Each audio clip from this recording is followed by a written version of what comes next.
entre le jour où on est passé d'un système classique à un système de gestion pan-européenne, c'est-à-dire une gestion de nos stocks par Amazon dans toute l'Europe, nos ventes ont fait un boom de 30%.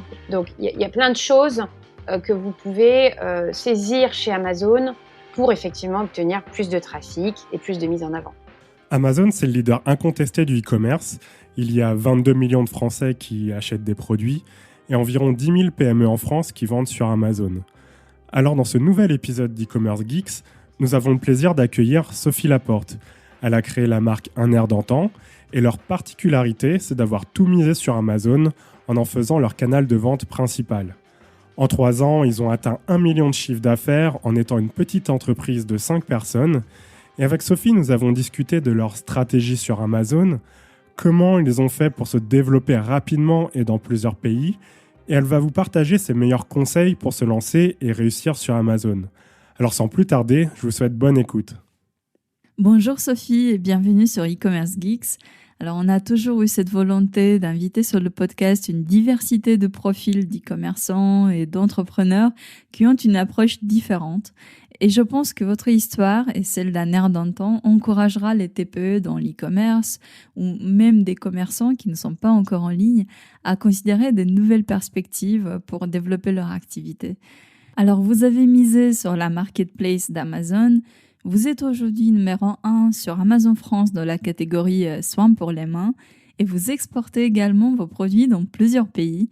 Donc on va parler de tout ça, mais pour commencer, pouvez-vous vous présenter ainsi que la marque Un Air d'Antan en quelques mots?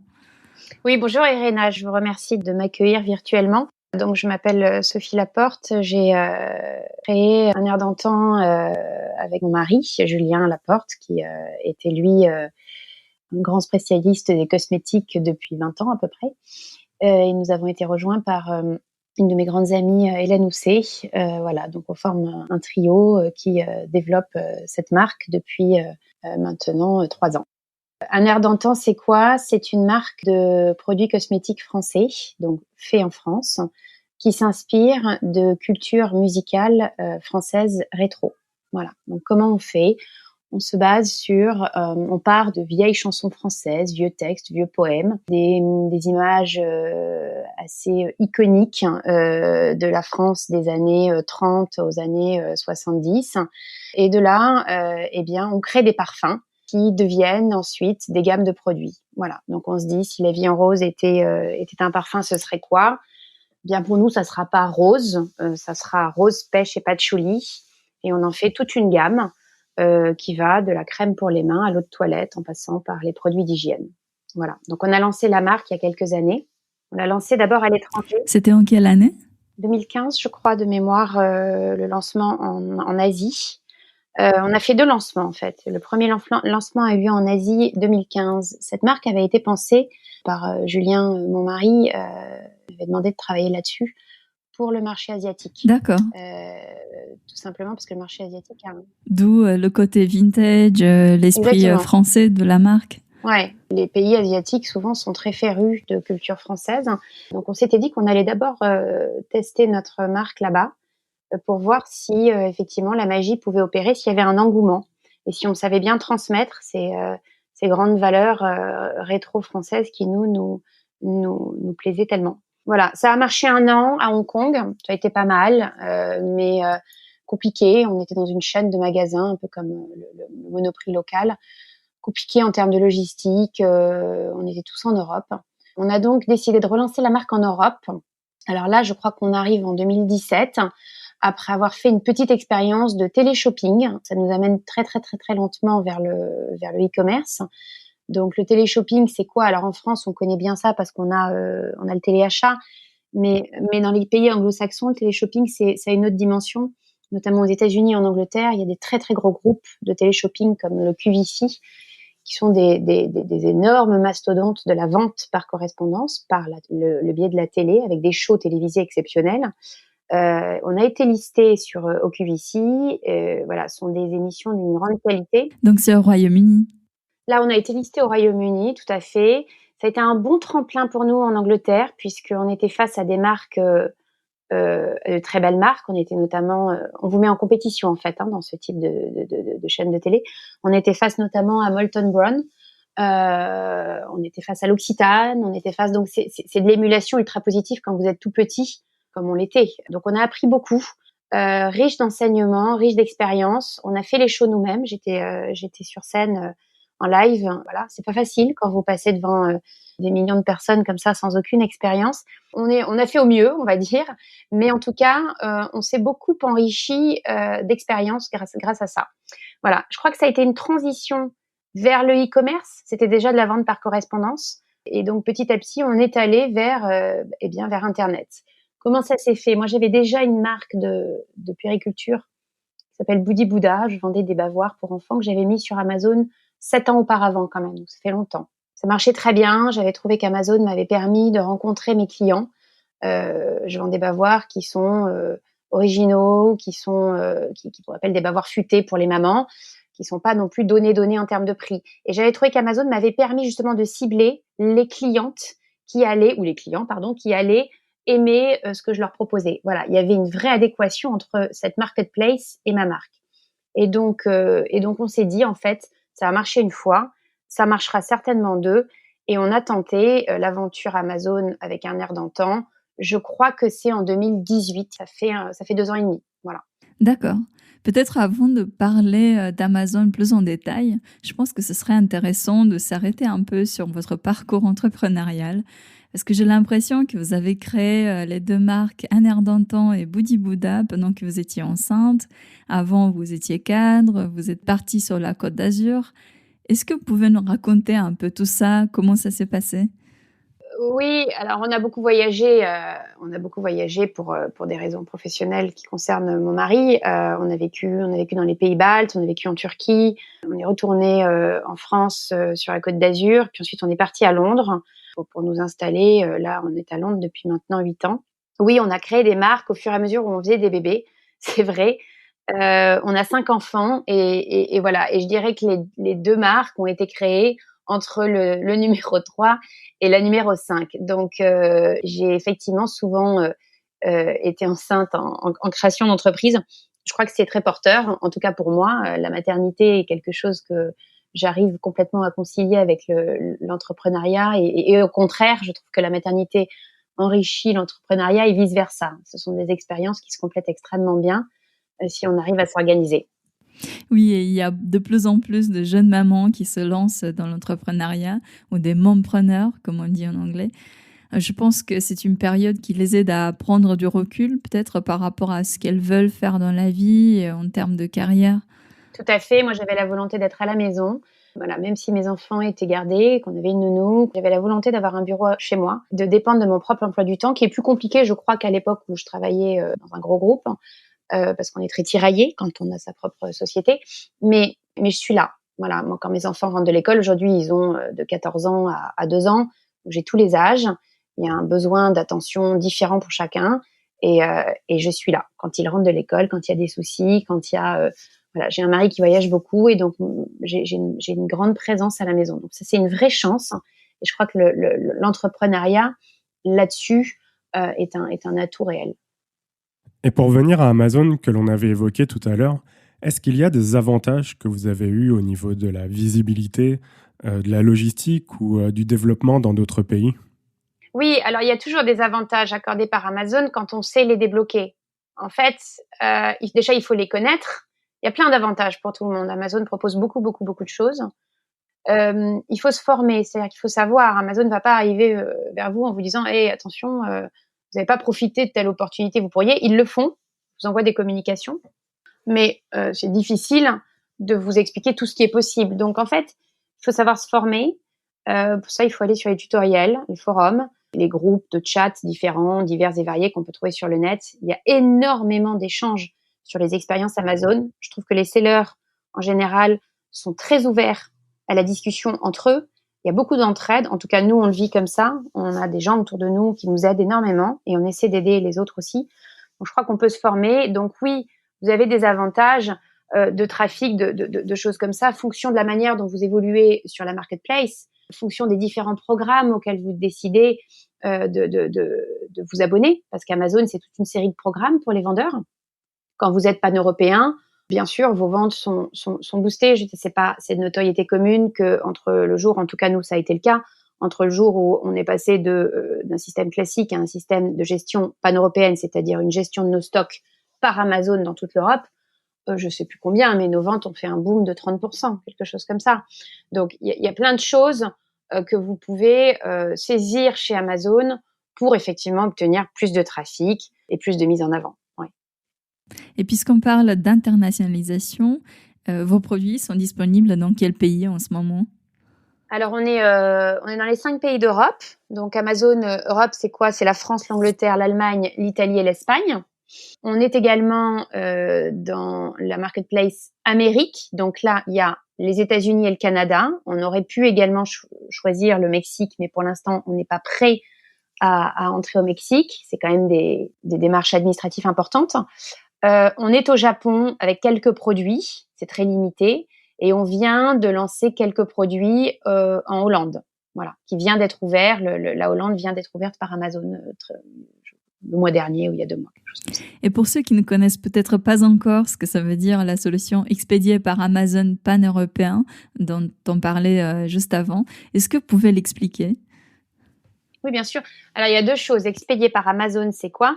C'est quand vous dites à Amazon que vous voulez qu'il garde vos stocks et qu'il fulfill, c'est-à-dire qu'il remplisse, qu'il se gère les commandes de vos clients. C'est-à-dire que quand vous allez vendre un gel douche à une dame dans les Pyrénées-Atlantiques, ce gel douche, il va être stocké dans un entrepôt d'Amazon et c'est eux qui vont l'envoyer à cette personne. À la différence de quand vous stockez par vous-même, ce qui était notre cas avant d'être expédié par Amazon, on avait notre propre entrepôt. Je reçois une commande de cette dame et je dois préparer mon paquet et le lui envoyer. Donc, c'est très différent dans la mesure où je dois envoyer mes stocks chez Amazon pour qu'ils soient présents dans leurs entrepôts. Voilà, c'est bien évidemment ultra intéressant. D'un point de vue purement financier, nous, on s'en sort mieux en étant expédié par Amazon, c'est clair. Les frais d'expédition sont moins élevés dans certains pays que si on passait par typiquement la Poste en France. Voilà. Et puis d'un point de vue purement logistique et de ressources humaines, vous faites des bonds de géants alors que vous êtes une start-up. C'est-à-dire qu'en fait, vous pouvez gérer un flux de produits bien au-delà de ce que vous pourriez faire si vous étiez juste l'équipe. Nous, on est 5 dans l'équipe. Donc, on pourrait absolument pas gérer un flux de commandes qui monte jusqu'à quelques milliers de commandes à Noël par jour, injouable pour nous. Donc ça, Amazon sait le gérer à notre place. Voilà. Donc voilà, ça c'est expédié par Amazon. Le programme pan-européen, c'est un programme expédié par Amazon qui est européen. C'est-à-dire que quand vous décidez de faire de l'expédition par Amazon, vous allez envoyer vos produits dans les entrepôts d'Amazon. Donc ici, moi, je vais envoyer en Angleterre parce que je veux vendre mes produits en Angleterre. Je vais les envoyer aussi de mon entrepôt français en France. Et je vais faire pareil dans les 5 pays européens.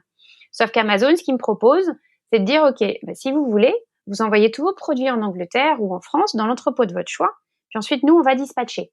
Et on va dispatcher en fonction de vos ventes, en fonction de l'analyse que l'algorithme va faire de vos positions dans chaque pays. Donc, on va essayer de rapprocher les produits les plus vendus des pays dans lesquels ces produits sont les plus vendus pour éviter trop de déplacement des produits et pour éviter, bien sûr, des coûts de transfert importants. Voilà.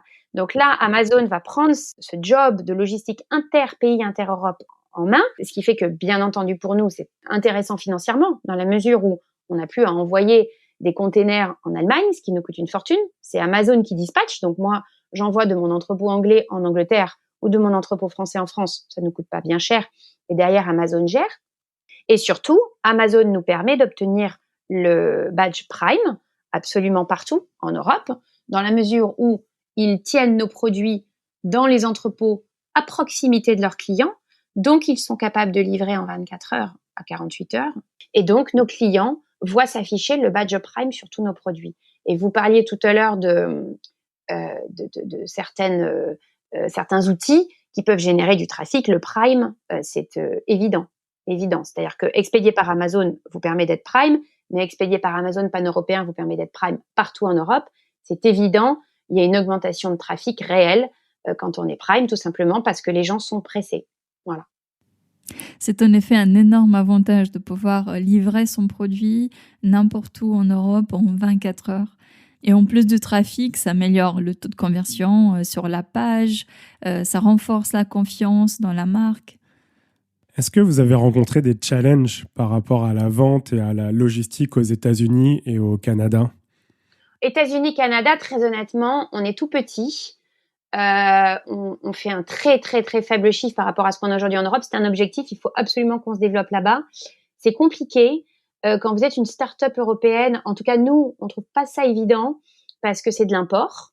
Et que donc, voilà, il faut trouver les bons partenaires. Nous, on a décidé de travailler avec UPS pour l'instant parce on n'envoie pas des palettes aux États-Unis. Maintenant, le travail reste à faire là-bas. Les États-Unis, c'est, comme vous le savez, c'est en termes de marché, c'est la taille de l'Europe tout compris. Donc, il faut assurer en termes de quantité. Si vous envoyez, comme on le fait aujourd'hui nous, 50 ou 100 produits sur tout le territoire américain, les entrepôts d'Amazon, les 90% des entrepôts d'Amazon ne stockeront pas votre produit.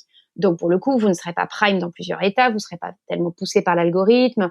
Donc, les États-Unis, il faut y aller à grand renfort, je pense, quand même, de budget, de produits, de stock. Il faut que la chaîne logistique et que les démarches d'import soient validées en amont. Voilà. Pour l'instant, on tâtonne encore un peu là-bas. Donc, c'est pas des challenges dans la mesure où on n'a pas eu de problème, on s'est pas dit, on n'a pas eu du jour au lendemain des catastrophes, pas du tout. C'est-à-dire qu'aux États-Unis, on a un petit business qui se développe bien, mais on aimerait faire 20 fois plus si on se donnait les moyens, ce qu'on est en train de faire. Mais le Covid a quand même beaucoup ralenti nos objectifs de développement là-bas. Voilà. Et est-ce que pour vendre, par exemple, aux États-Unis, au niveau des marges par rapport à Amazon, il y a des choses à déclarer ou des papiers à remplir? Oui, quand vous ouvrez votre compte, Amazon vous guide là-dedans. Donc oui, vous avez quelques démarches à effectuer. C'est pas méchant, c'est gérable. Et puis derrière, vous avez les démarches d'importation quand vous envoyez vos produits. Donc là, Amazon n'est absolument pas responsable de ça, puisqu'Amazon le répète, ils ne sont pas les receivers en termes d'importation.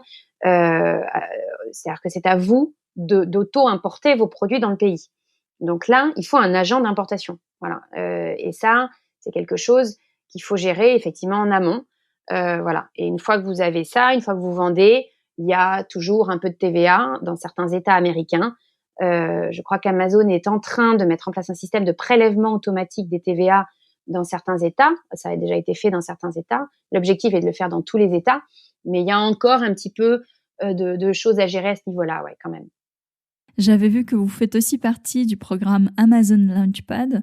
En quoi cela consiste, le programme, et dans votre cas, qu'est-ce que ça vous a apporté?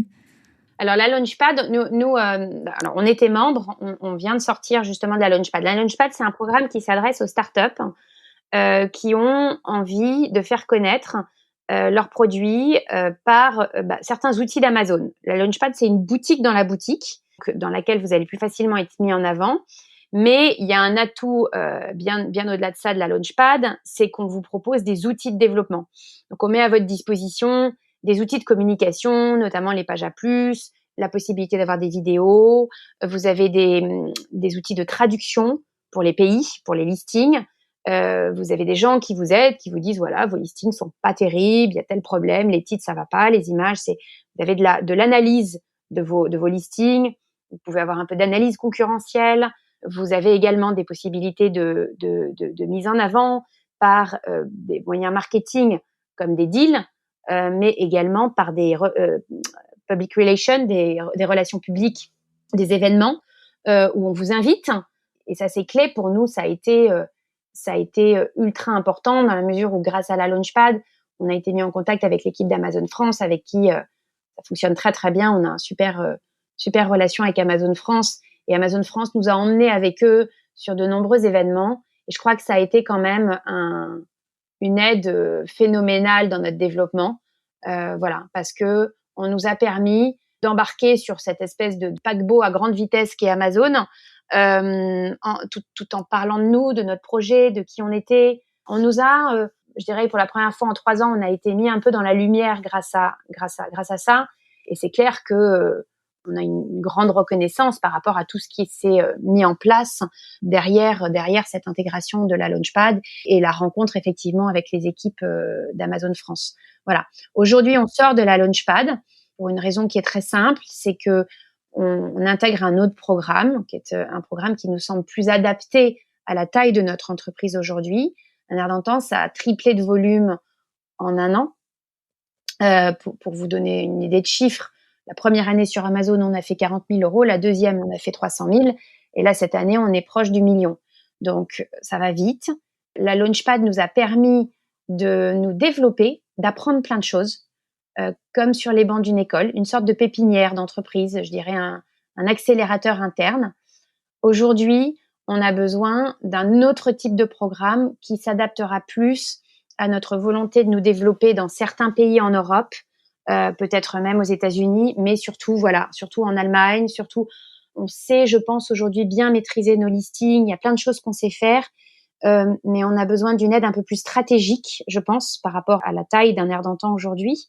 Et donc, on a choisi un programme qui s'appelle Amazon Paid Services, je crois, qui s'appelle également le 360 degrés, qui est un programme dans lequel vous avez un key account, c'est-à-dire un compte clé, qui vous aide au jour le jour à gérer, à établir des objectifs pour votre société. Donc, c'est quand même, il y a toujours du tutoring, il y a toujours du coaching. Nous, on a beaucoup besoin de ça. C'est important parce que Amazon, ça va très, très vite, comme le digital en général, comme un Shopify, comme tout va tellement vite qu'il faut se former en permanence.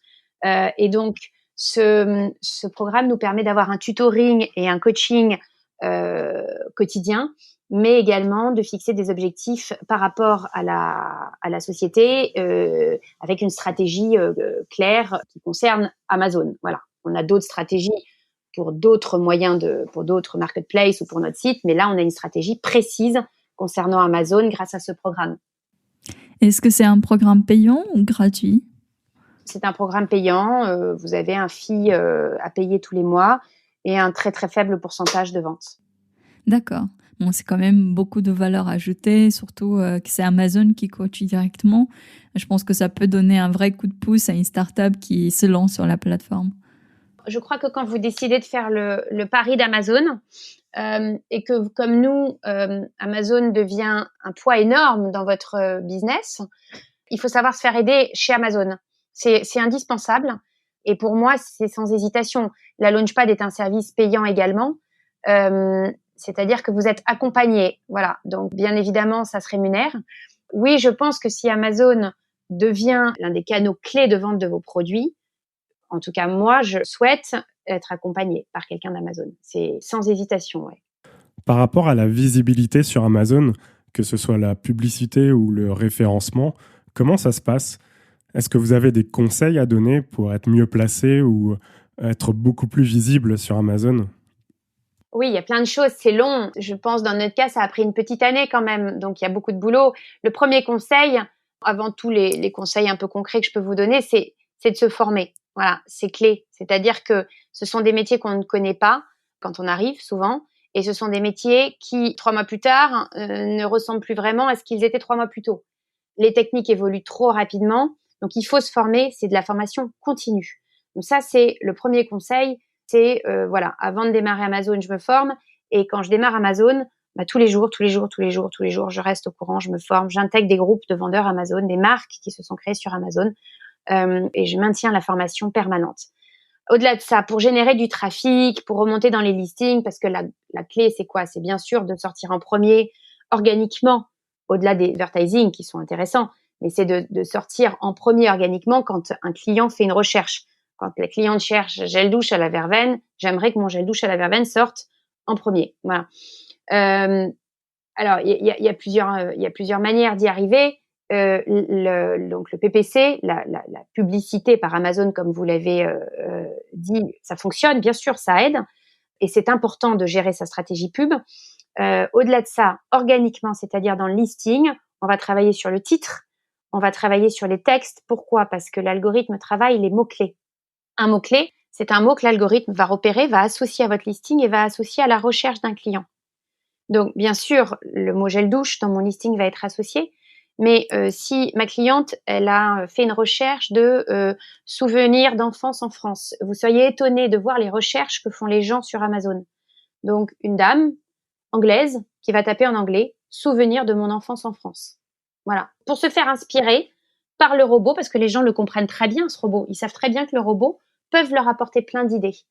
Donc, votre boulot, il n'est pas juste de dire à Amazon, moi, je vends du gel douche. Je vends du gel douche à la verveine. Et la verveine, dans la tête de plein de personnes, notamment les Anglais qui adorent aller en vacances en France, c'est un souvenir de vacances. Voilà. Donc, on va travailler autour de champs lexicaux importants, autour de la nature du produit, autour du storytelling, c'est-à-dire de l'évocation de ce que peut être votre produit, votre marque. On va travailler avec des logiciels de mots-clés pour avoir des listings ultra complets qui permettent d'être associés par Amazon à de multiples recherches de clients. Voilà. Donc, il y a ça. Ensuite, il y a le travail des photos. Il y a beaucoup, beaucoup de méthodes différentes, mais ça prendrait des heures de tout vous raconter sur les mots-clés et les photos. Mais les photos, les images, les vidéos, c'est important. La manière dont vous shootez vos produits, la quantité de blanc que vous laissez, les images lifestyle, c'est-à-dire le produit mis dans sa situation d'utilisation, la manière dont vous expliquez à votre client ce que vous vendez par le biais des images. Il y a également plein de choses. Le fait d'utiliser un max d'images, tout ce que vous proposez à Amazon, il faut utiliser. C'est-à-dire que Amazon est là pour vous dire, voilà, tu peux faire ça, tu peux mettre autant d'images, tu peux mettre autant de texte, tu peux faire ça dans ton titre. Voilà ce qu'on a créé comme autre type de mise en avant, les pages à plus, par exemple. Voilà ce qu'on a créé comme possibilité de vidéo. Il faut tout saisir. Il faut tout saisir. Il faut tout essayer. Il faut faire, comme souvent les gens du digital aiment bien l'appeler, le A/B testing. Il faut tout tester. Tout ce qui est à votre portée, il faut tester parce qu'il y a plein de choses qui peuvent marcher. Oui, je vois aussi les avis clients qui sont aussi très importants sur Amazon. Est-ce que vous avez mis en place des actions pour avoir plus d'avis clients? Alors, les avis clients, on avait mis un email par un logiciel qui envoie des emails aux clients pour savoir s'ils ont aimé ou pas leur produit. On a arrêté ça. Amazon n'est pas très fan de ça. Le client, dans les terms et conditions d'Amazon, appartient à Amazon. Il n'appartient pas au seller. Donc, Amazon aime moyen que vous alliez contacter les clients directement. Ils ont mis en place un système de demande de revue que vous pouvez activer directement quand vous êtes sur votre Amazon Seller Central, c'est-à-dire sur la page de laquelle votre tableau de bord pour piloter votre boutique Amazon. Là, maintenant, vous pouvez demander, Amazon le fait pour vous déjà, mais vous pouvez également demander par ce biais-là, de manière transparente vis-à-vis d'Amazon, des revues à vos clients. Nous, c'est le choix qu'on a décidé de faire. Voilà. Les revues, c'est vrai, c'est important. Avoir plus d'une vingtaine de revues, c'est important. Puis ensuite, il y a des caps à passer. Il faut être patient, c'est long, mais il y a toujours un petit pourcentage, je ne sais plus, de 3% de vos ventes qui sera suivi d'une revue. Il faut toujours gérer avec la plus grande amabilité et capacité de service les problèmes que vous pouvez rencontrer avec vos clients. C'est-à-dire que les revues négatives, elles arrivent souvent parce qu'un client, quand même, n'a pas été content de la manière dont on a géré son insatisfaction. Donc, un client qui vous dit « j'ai pas aimé le produit est arrivé un peu endommagé, le produit est arrivé un peu en retard », voilà, il faut être au taquet, répondre tout de suite. Et je dirais que le client est roi, clairement, chez Amazon. C'est comme ça qu'on gère un client, mais très honnêtement, on le fait pareil sur notre site Shopify et sur les autres marketplaces. Un client qui commande, c'est un client qui ne va pas avoir l'occasion de sentir nos produits. Nous, on vend des produits parfumés. Il ne va pas avoir l'occasion de les essayer. Il nous fait une grande confiance quand il commande. Donc, c'est vrai que quand on a un client qui nous dit « j'aime pas », voilà, les goûts et les couleurs, bien sûr qu'on récupère le produit. Je pense que la clé sur Amazon, c'est quand même, il y a un petit pourcentage de clients pas contents, c'est clair. Et si vous savez gérer ça, si vous savez être à leur écoute, à leur dispo, si vous savez les satisfaire par le service que vous allez proposer après l'insatisfaction du produit, alors là, vous allez souvent transformer l'essai. Et je dirais que les revues, ça se passera bien. Voilà, les revues, elles vont tomber et elles seront tout à fait correctes, voire bonnes. Voilà. Mais c'est important quand vous avez une boutique Amazon et que vous voulez développer votre business sur Amazon, il faut être ultra, ultra, ultra tourné vers son client. Voilà. Et complètement à son service, avec une grande bienveillance pour que le client soit toujours satisfait. C'est d'ailleurs toute la philosophie d'Amazon. Tout à fait. Vous avez aussi un site e-commerce sur Shopify.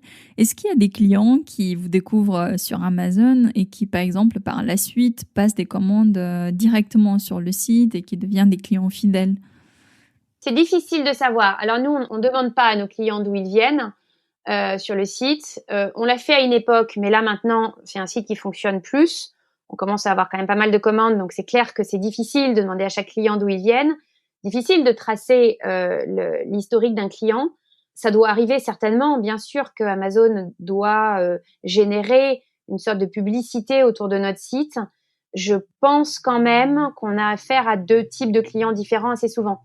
C'est-à-dire qu'il y a le client Amazon qui a son compte Amazon et qui est dans la confiance la plus totale par rapport à un système immense qui s'est mis en place et dans lequel il ne prend aucun risque d'être déçu, mal géré, ballotté par un site peut-être moins bien ficelé.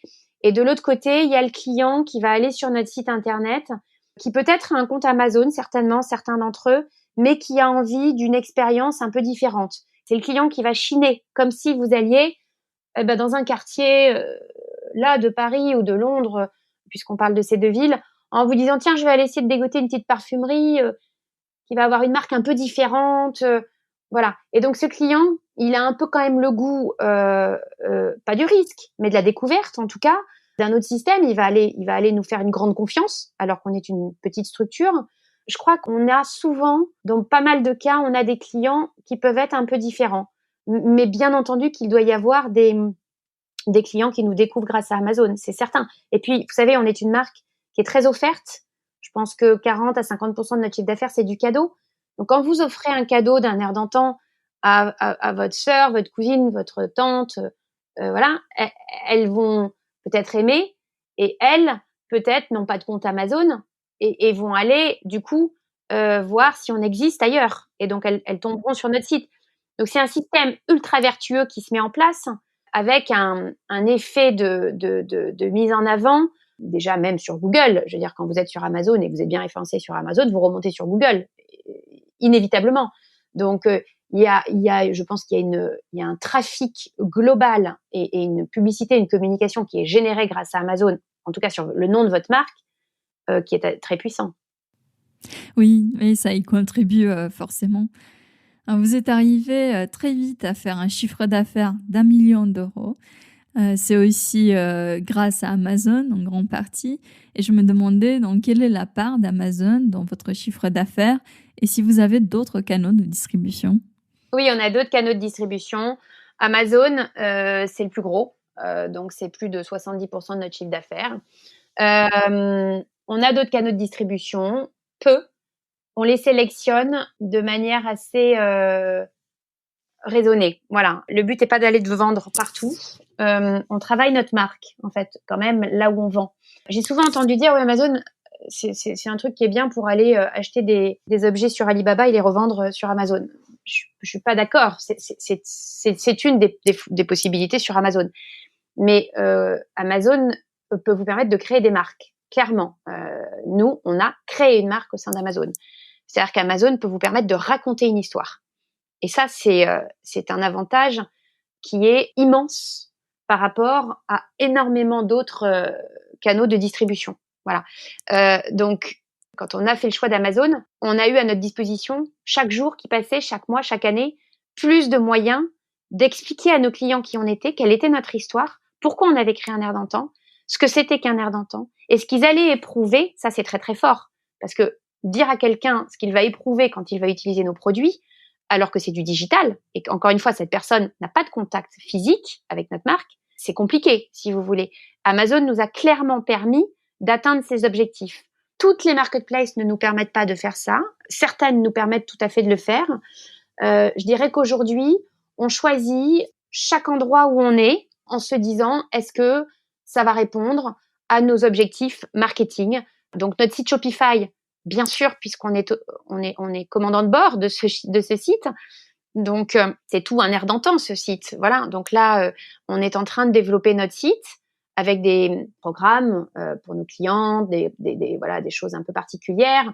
On y a des choses qu'on n'a pas ailleurs. Sur le site Shopify, on a par exemple une boutique qu'on appelle Create Your Own, qui veut dire en fait que vous parliez des boîtes, Irina, effectivement, on a des jolies boîtes en métal anciennes, d'imitation rétro. Et en fait, le client peut sur notre site créer son propre coffret. Il peut mettre un gel douche à la verveine, une eau de toilette au patchouli, et puis une crème main à la fleur de cerisier, avec un petit cadeau, un petit porte-monnaie. Donc, c'est assez ludique pour nos clientes. Elles les créent elles-mêmes et ensuite elles les offrent. Et elles ont l'impression d'avoir participé à la création du coffret. Ça, c'est un truc qu'on a développé sur notre Shopify. Voilà, il y a que notre Shopify qui pouvait nous permettre, bien entendu, de créer une mini boutique avec une expérience consommateur à l'intérieur de la boutique. On est également dans quelques boutiques physiques. On a différents canaux. Mais c'est sûr qu'aujourd'hui, Amazon fait vivre l'équipe d'un air d'antan, c'est clair. Oui, c'est toujours mieux de créer sa marque. Le problème quand on ne crée pas sa marque et qu'on est juste revendeur, c'est qu'après, on est en concurrence avec tous les autres revendeurs qui ont sourcé le même produit. Donc là, c'est beaucoup plus compliqué d'avoir le même niveau de vente et de marge.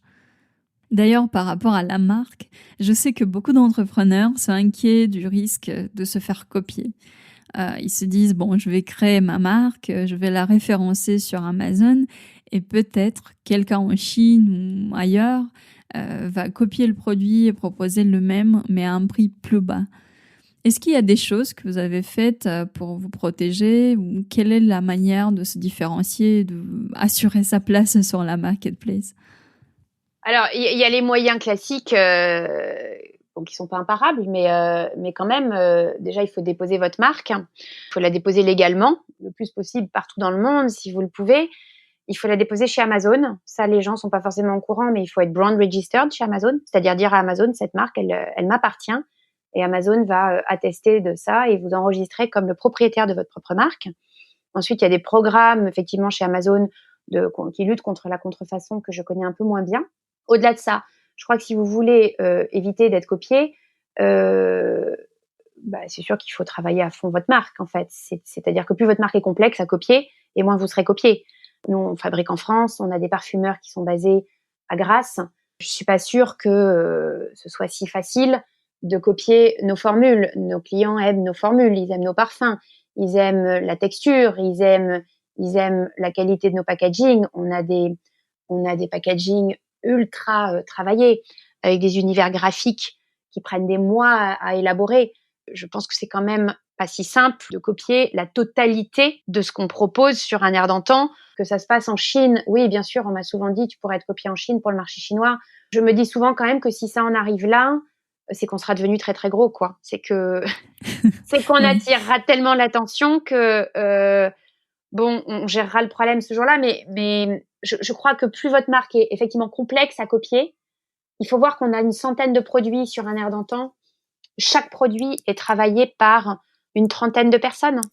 Il y a la personne qui va créer le parfum, la personne qui va la briefer pour créer le parfum, la personne qui va s'inspirer, qui va créer le packaging, la personne qui va aller, mon mari par exemple, s'inspire pour les briefs packaging d'une pige qu'il fait depuis maintenant 20 ans, qui remonte aux années 30 en France, où il repère des détails graphiques qui lui plaisent sur des centaines de livres, d'affiches, et il va aller chercher ce petit détail ici, un petit bout un petit nœud, le dessin d'un savon à l'ancienne, une couleur un peu dorée rétro, un petit bout de cravate ici, un petit bout de soulier là, voilà. Et c'est que des petits objets, des petits éléments comme ça réinjectés sur des packagings qui vont nous permettre de développer l'univers graphique de la marque, qui est quand même chargé, c'est clair, qui nous plaît beaucoup, mais qui est quand même pas simple à copier, en tout cas dans l'innovation.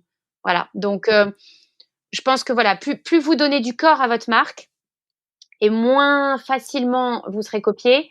Et puis encore une fois, je me dis qu'un jour, si on était copié, je le célébrerais pas avec le champagne, bien entendu, mais ça voudrait dire quand même qu'on a suffisamment bien fait notre travail pour attiser les convoitises. Oui, et puis il y a tous les avis clients et la réputation de la marque qui sont importants aussi. Tout à fait, voilà. J'avais une question un peu plus pratique pour ceux qui voudraient se lancer sur la marketplace d'Amazon. Quels sont les coûts à prévoir pour développer ses ventes, le pourcentage d'Amazon ? Le pourcentage, ça dépend des marchés. Donc, nous, on est à 15% de fee. C'est-à-dire que quand on vend un produit, Amazon en prend 15%, taxes comprises. Puis après, il y a les programmes auxquels vous décidez de vous abonner qui vont vous coûter un peu d'argent. Amazon, le site internet, je sais plus combien ça coûte, mais je crois que c'est quelque chose comme 60 € par mois, quelque chose comme ça. Le fait de vous abonner à Amazon, voilà. Donc derrière, vous savez que 15% de votre marge, ça va être la commission d'Amazon. Et puis derrière, il y a toute la marque à créer. C'est-à-dire, en fait, là, c'est le budget dont vous avez besoin pour créer n'importe quelle marque, pour n'importe quel canal de vente, si ce n'est quand même que d'un point de vue logistique, si vous décidez de faire appel à expédier par Amazon, ça fait quand même beaucoup moins d'apports à mettre sur la table, puisque vous avez le produit à envoyer chez Amazon, mais derrière, Amazon va faire les transferts entre les pays. Donc, si vous voulez vous internationaliser tout de suite, il y a un peu moins d'argent à mettre, clairement. Quand on démarre par Amazon, je pense qu'Amazon permet à des petites startups de démarrer très vite et de s'internationaliser, là où c'est juste injouable si vous n'avez pas ce système-là. Parce qu'effectivement, ça demande trop d'apports financiers.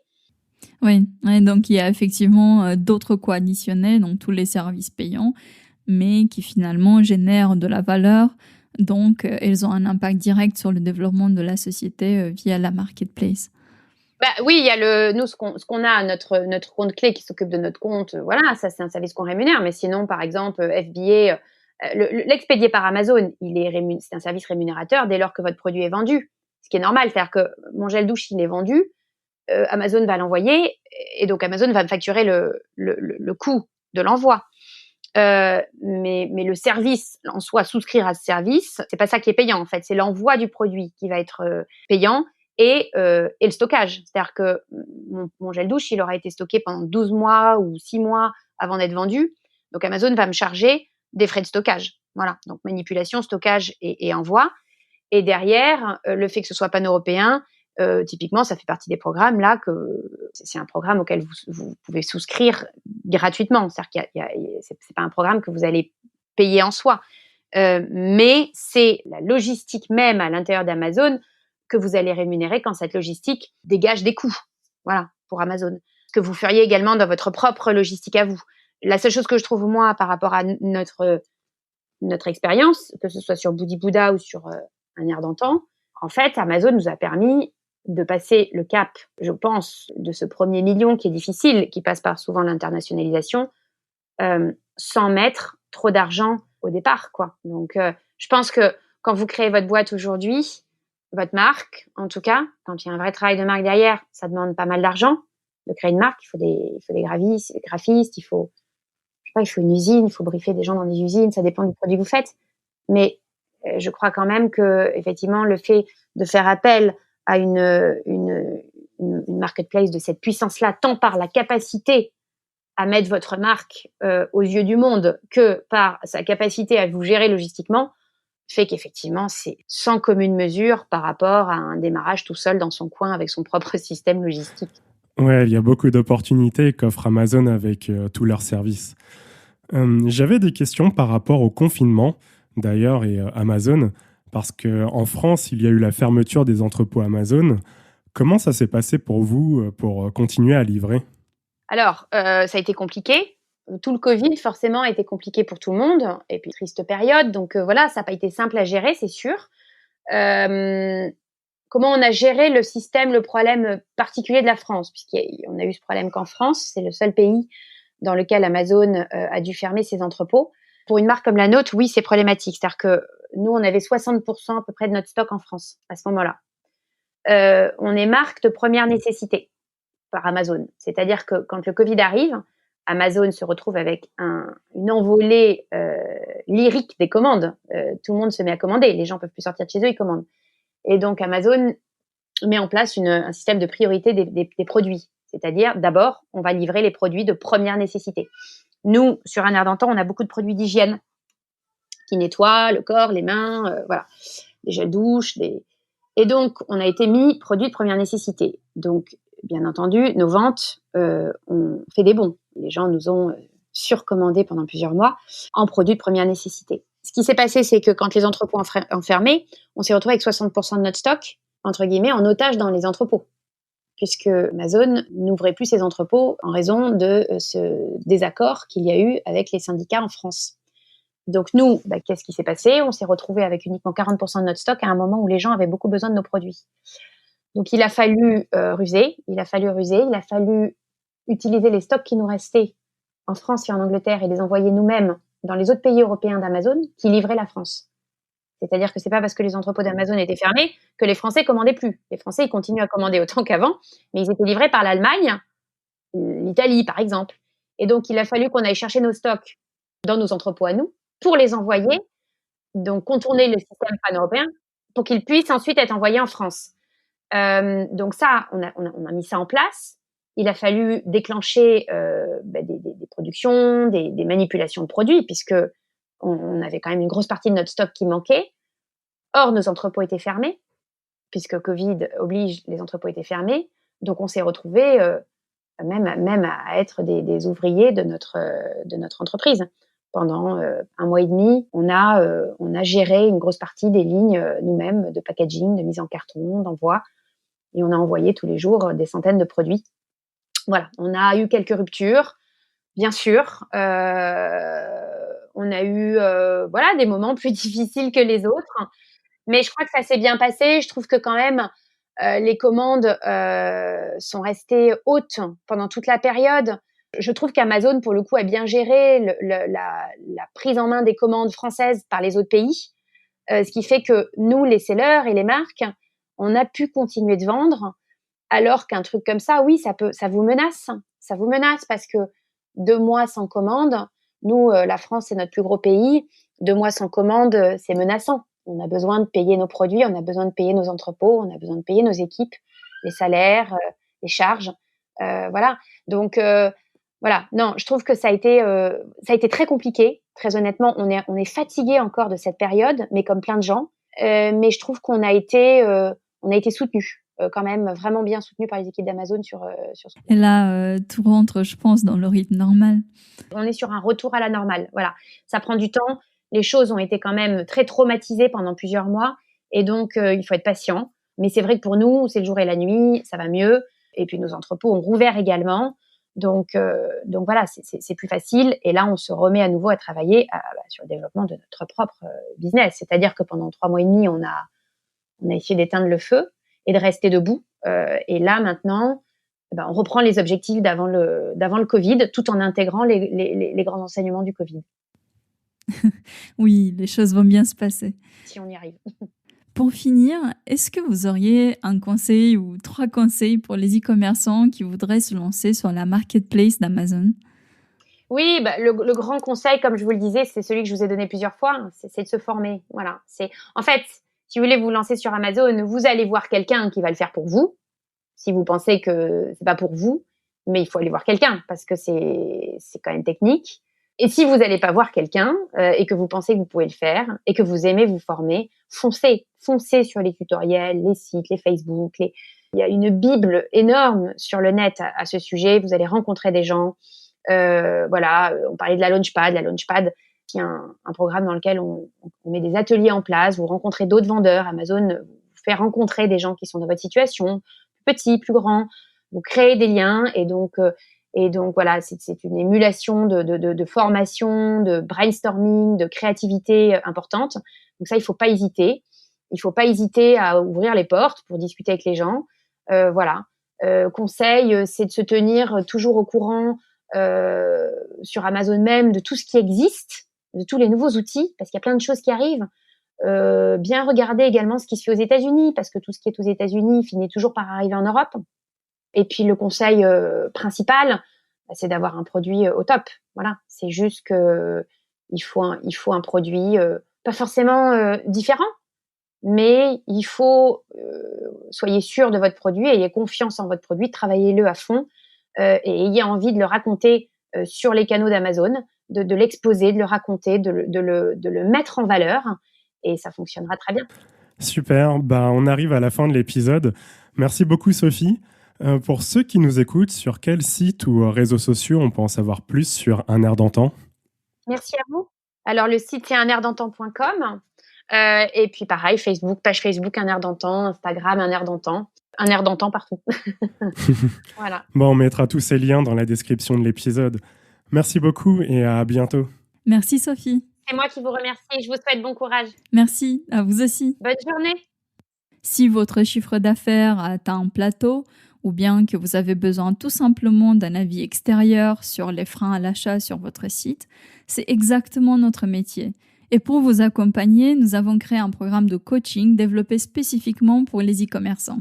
On vous aide à identifier les stratégies exactes que vous devez mettre en place pour pouvoir atteindre vos objectifs de vente, mais aussi, et c'est très important, ce qu'il faut arrêter de faire pour avancer plus vite. Nous répondons à toutes vos questions et on trouve ensemble des solutions à vos plus grands challenges. Si ça vous parle, le programme est fait pour vous. On vous donne rendez-vous sur la page e-commercegeeks.fr/coaching. Merci d'avoir passé ce moment avec nous. À très vite.